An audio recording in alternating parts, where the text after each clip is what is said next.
Hey everybody, how you doing? It's Sunday, I don't know, let's say right around noon, and I'm out in the shop, and I think what I'm going to do, I showed you guys this lathe the other day.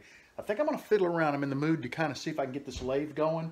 So I think that's what I'm going to do today. I am going to film it as I work on it, not as a how-to, but more as, here's what I'm doing, and we'll see how that goes. If the video turns out okay, I'll go ahead and put it out on the other channel. If not, I'll just report on it here because this really isn't, wood turning or anything like that. But I'll keep you guys posted on what happens.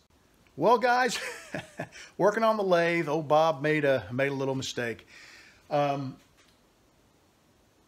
plugged it up. I soldered everything back together. I didn't put the lathe back together because I wanted to test it.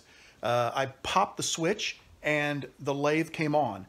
When I decided to dial the potentiometer up, as I was dialing it up, I had the board laying on my table. I made sure that it wasn't touching the case of the lathe because it's grounded.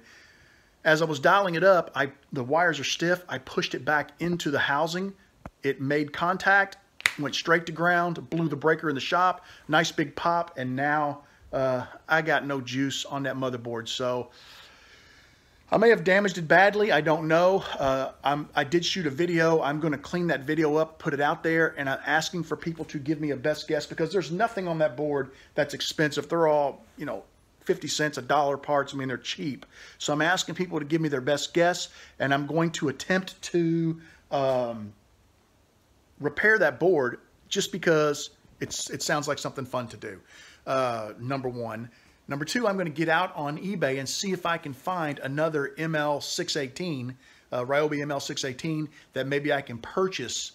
Maybe somebody's parting out or something, and maybe I can purchase that motherboard. That would be great because I know it is no longer manufactured and I can't get it anywhere that I know of on the internet. So if one of you guys happens to have a place where you can buy stuff like that, I'd love to hear about it. But it was, when I looked on the one of those e-placement part sites or whatever, the motherboard had been discontinued. So kind of stinks, but it is what it is. Anyway, that's all for that project. Let's see what other kind of trouble I can get into today.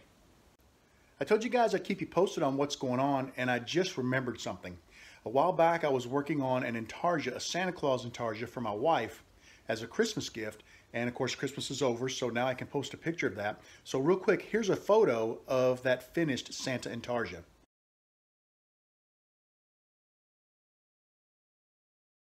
The video I did right before this one, you guys saw that I was working on a couple of shelves, and those shelves are for my son's room. I've gone ahead, I finished the shelves. I got one of them hung, and he's got it loaded with his little collectible characters. Let me show you a quick photo of the shelf in my son's room.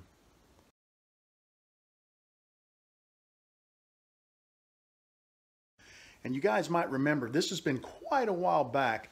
One of my boys and I were working on some shelves. He has a Hot Wheels Mustang collection. And I think he's got like 180 some cars. So I built 3 separate shelves. He and I actually built them together. I did the work with the saw. I didn't let him mess with the table saw, but he did the sanding and the staining and some of the other work with it. And I went ahead and hung those this past week at the same time that I hung the other shelves.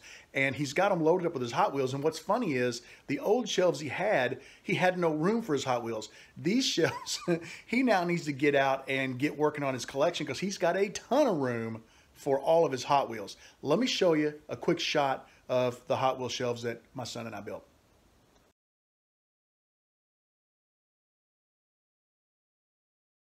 I hope you enjoyed seeing those photos. It's nice to, when you work on a project, to kind of come back and show a photo of the finished project. So I'm real happy with them.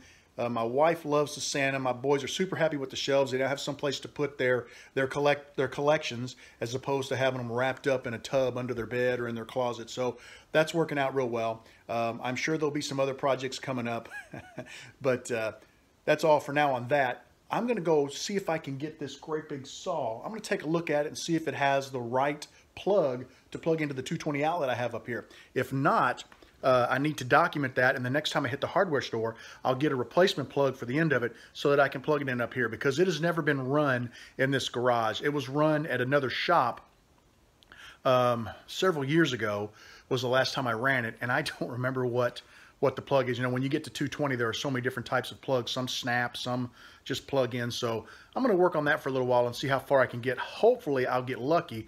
I know I won't because it never fails. It's never the right one you need. But hopefully I'll get lucky and it'll be the right plug, and we'll be able to test that out today. Otherwise, we'll know what to buy next time we hit the store. Looks like I'm going to have to hit the hardware store. This is one of those lock plugs.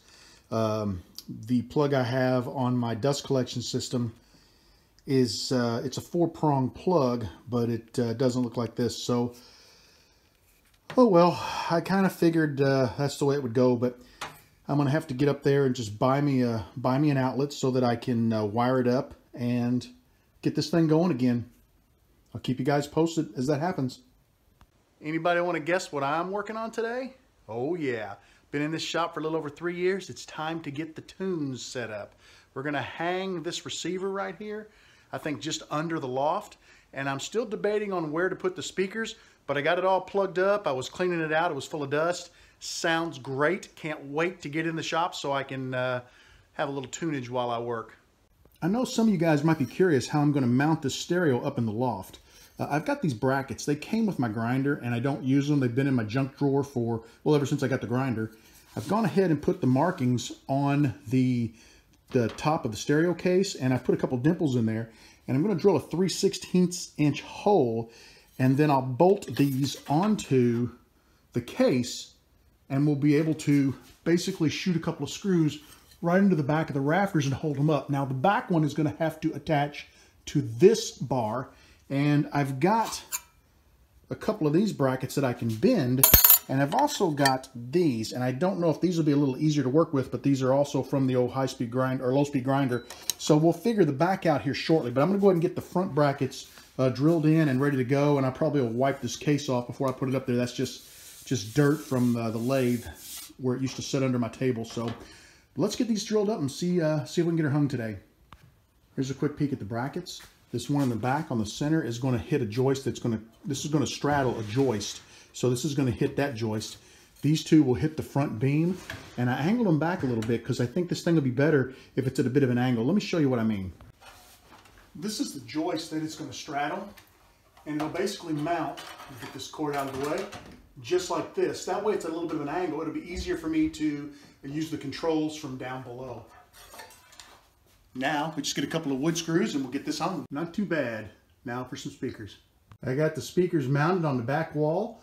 All that's left to do is get the cable run to the stereo, and we ought to be able to have some nice tunes while we're turning. Well, the stereo's in. The speakers are back there. They're wired up. Heaven forbid I might violate a copyright if I was to play the music for you, but trust me, it sounds amazing. I have been using a small Bluetooth speaker to listen to music in the shop, and it just doesn't have the range that the receiver up there has.